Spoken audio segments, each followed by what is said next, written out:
nggak ada yang tersisa. Pelan-pelan, fokus, kita balik ke ayat 17-nya lagi. Kapan itu terjadi? Pada hari perpisahan dengan dunia. Inna yaumal fasli kana. Nah, ketika itu ditiupkan disebut dengan yaumul fasl, hari perpisahan dengan dunia. Habislah dunia semuanya. Nah, hari itulah yang disebut dengan kiamat. Bangkit semua secara serempak, ya, saling bangkit banyak keseluruhannya, sehingga berpotensi ada yang bertubuhkan, ada yang bertaburan, ada yang macam-macam. Itu sifatnya disebut dengan kiamat. Hari terjadinya kebangkitan besar yang keseluruhannya kemudian bangkit, ya, kemudian naik, kemudian beradu, bertumbuk, hancur keseluruhannya. Maka harinya disebut dengan apa? Kiamat.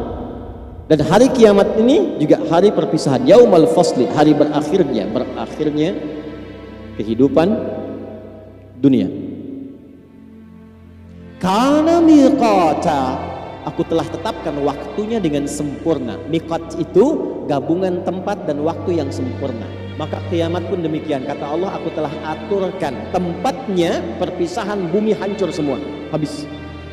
Waktunya kapan? Aku telah atur waktunya sedetil mungkin. Jelas? Nah, detil waktu yang sedetil mungkin mencakup detiknya, menitnya, jamnya, sampai harinya, sampai momentumnya. Dalam bahasa Arab disebut dengan sa'ah namanya. Sa'atun as-sa'ah. Agak fokus ya, agak fokus betul. Karena itu jam dalam bahasa Arab disebut sa'ah, karena di jam itu kan ada presisi tinggi menunjuk kepada bukan hanya jam, menit, tapi juga apa? Detiknya gitu ya. Nah, waktu yang sangat spesifik, presisinya, akurasinya begitu tinggi dalam bahasa Arab disebut dengan sa'ah. Karena itu kalau bertanya kapan kiamat terjadi, kapan tepatnya, kapan waktunya, maka dijawab oleh Al-Quran. Miqata itu dengan bahasa yang jelas menggunakan kata sa'ah. Sa'ah. Buka Quran surah 31 ayat 34. Setelah ini kita harapkan tidak ada lagi yang menyimpulkan kiamat terjadi kapan, tanggal sekian, bulan sekian, dan seterusnya. Quran surah 31 Luqman ayat 34. Pelan-pelan. Innallaha indahu ilmus sa'ah. Masih ingat ayatnya dibuka dengan kata apa itu? Inna kan? Sudah saya terangkan tadi ya. Tanamkan pada jiwamu dengan kuat, jangan ragu. Hanya milik Allah lah pengetahuan tentang detil terjadinya kiamat. Jadi sa'ah disebutkan di ayat itu menunjukkan kesan bahwa waktu spesifik, detilnya kapan terjadi kiamat itu hanya diketahui oleh Allah saja. Jelas? Ilmuha indallah. Ya, ilmunya, pengetahuannya hanya milik Allah. Wa ma yudrika la'alla as-sa'ata takunu qariba. Baik, pelan-pelan, pelan-pelan. Yang pertama yang Allah ingin sampaikan bahwa ada hak prerogatif Allah yang tidak diturunkan kepada makhluk manapun pengetahuannya. Jelas? Yang pertama kali tentang kiamat. Karena itu, awas, hati-hati ya. Ini kita bahas dengan iman. Kalau ada yang bergeser dari sini berarti lemah imannya. Karena itu, kalau Anda mendengar keterangan kiamat terjadi tanggal sekian, bulan sekian, tahun sekian, langsung kita tepis. Jelas? Karena memang pengetahuannya hanya yang dipunyai siapa? Allah saja. Ya, karena seringkali manusia ini menunjukkan manusia kurang iman. Ada kesibukan dunia yang membuat imannya nggak kuat, sehingga takut dengan kematian. Takut. Hati-hati, kalau seseorang sudah takut mati, takut meninggal, itu kata Nabi dia terkontaminasi oleh penyakit hubbud dunya, terpaut tinggi hatinya dengan dunia, padahal akan ditinggalkan. Kira-kira Rasul yang paling dicintai siapa? Nabi Muhammad SAW. Malaikat yang paling dekat dengan Allah siapa? Nah, ya, ini kita ambil level malaikat dulu. Jibril. Jibril itu kan penyampai wahyu. Kira-kira Jibril tahu nggak kapan waktunya kiamat? Tahu dari mana? Begitu harus pede kan ayatnya inna, dengan innallaha indahu ilmus. Allah udah tegaskan, Jibril aja nggak tahu, masa kamu yang bukan malaikat tahu? Jibril aja nggak tahu. Jadi kalau ada yang mengatakan hati-hati kiamat terjadi tanggal sekian, Jibril aja nggak tahu, apalagi ente. Gitu. Ya, Nabi Muhammad tahu tidak? Tahu tidak? Kan pernah Isra Mi'raj beliau. Kan pernah menghadap Allah, masa nggak tahu? Tahu nggak? Tidak. Nabi Muhammad nabi paling mulia, dekat dengan Allah, takwanya tinggi, karena khuluqul Quran, surganya turun jaminan sebelum wafatnya, tetap nggak tahu kiamat. Anda aja sudah nggak jelas, surga belum terjamin, ujian nggak datang dari Quran mengatakan kiamat akan terjadi tahun sekian. Cie siapa Anda? Kan? Nah, yang menarik begini, ada dialog antara yang paling dekat dengan Allah dalam kalangan malaikat dan kalangan Nabi Jibril dan Nabi Muhammad. Dialognya disebutkan dalam kitab Sahih Muslim. Ini hadis nomor 8, ya kan? Halaman 36 sampai 37 di Kitabul Iman, kitab pertama, nomor hadis yang ke-8. Yang meriwayatkan orang paling dekat, satu infonya mertua Nabi, sahabat Nabi, Abu Hafs, ya, Amirul Mukminin Umar bin Khattab radhiyallahu taala anhu. Dan diriwayatkan dari Umar kepada siapa? Ke anaknya Abdullah bin Umar, ya, bin Khattab radhiyallahu taala anhu, sampai ke Imam Muslim dikabarkan ke kita. Langsung ke hadisnya, ke ujungnya saja biar cepat. Jibril, malaikat terdekat dengan Allah, bertemu Nabi Muhammad sallallahu alaihi wasallam, Rasul terdekat dengan Allah. Dua-duanya terdekat. Dikonfirmasi oleh Jibril alaihi salam kepada Nabi Muhammad sallallahu alaihi wasallam tentang kiamat. Kalimatnya jelas, matas sa'ah. Kapan waktunya kiamat tiba? Apa jawab Nabi SAW? Mal mas'ulu anha bi'a'lama minas sa'il. Tidaklah yang ditanya lebih tahu daripada yang bertanya. Ini jawaban tawadhu nih.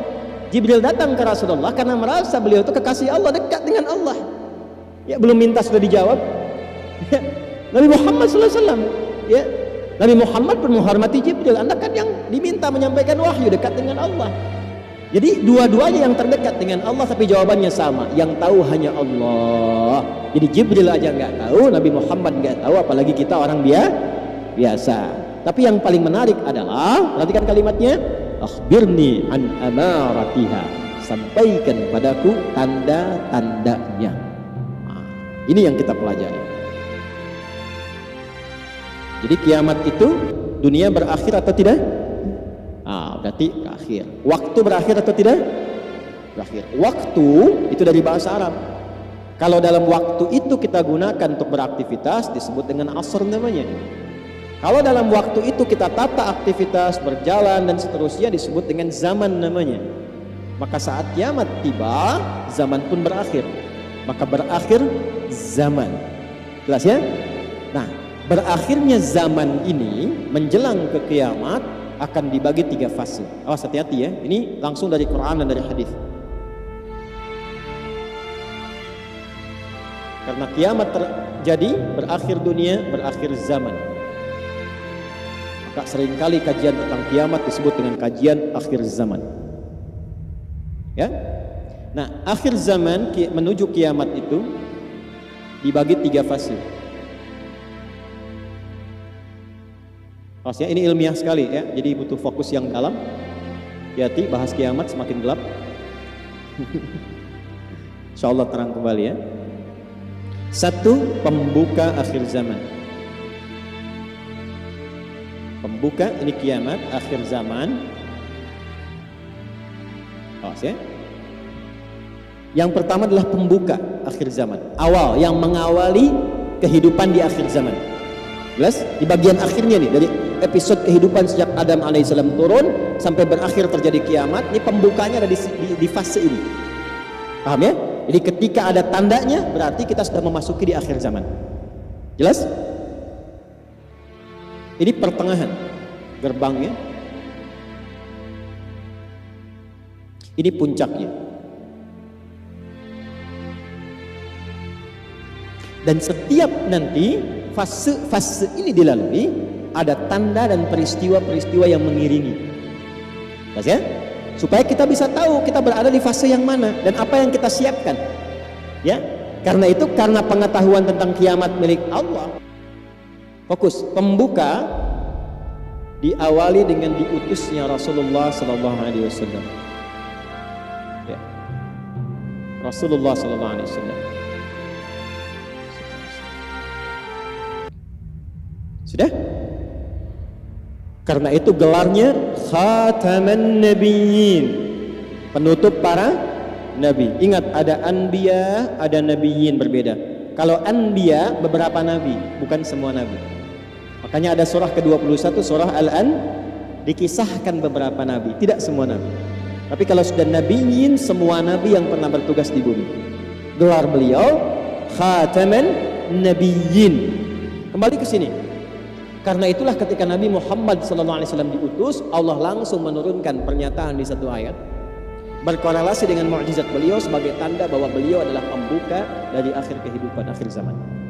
Apa ayatnya? Turun Quran surah ke-54 ayat 1. Iqtarabatis sa'atu wansyaqqal qamar. Iqtarabatis sa'ah, kiamat mulai mendekat. Artinya akhir kehidupan sudah dimulai, dibuka. Ditandai dengan apa? Diutusnya Rasulullah SAW. Di antara pembuktiannya, beliau diberikan mukjizat membelah bulan. Kan? Wan syaqqal qamar, dan bulan telah terbelah. Oke, itu tandanya, tanda awalnya. Dan dibuktikan, ya, dalam satu gambaran yang pernah ke bulan kan melihat, ya, dan diteliti oleh pakar di bidangnya menyimpulkan bahwa bulan pernah terbelah. Jelas kan? Baik. Satu. Ini. Jadi ketika Nabi SAW itu diutus, beliau statusnya sudah penutup para nabi dan rasul, rasul akhir zaman.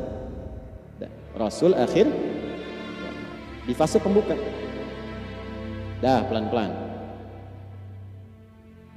Nah, yang meneruskan risalah beliau, para ulama meneruskan risalah beliau, kan?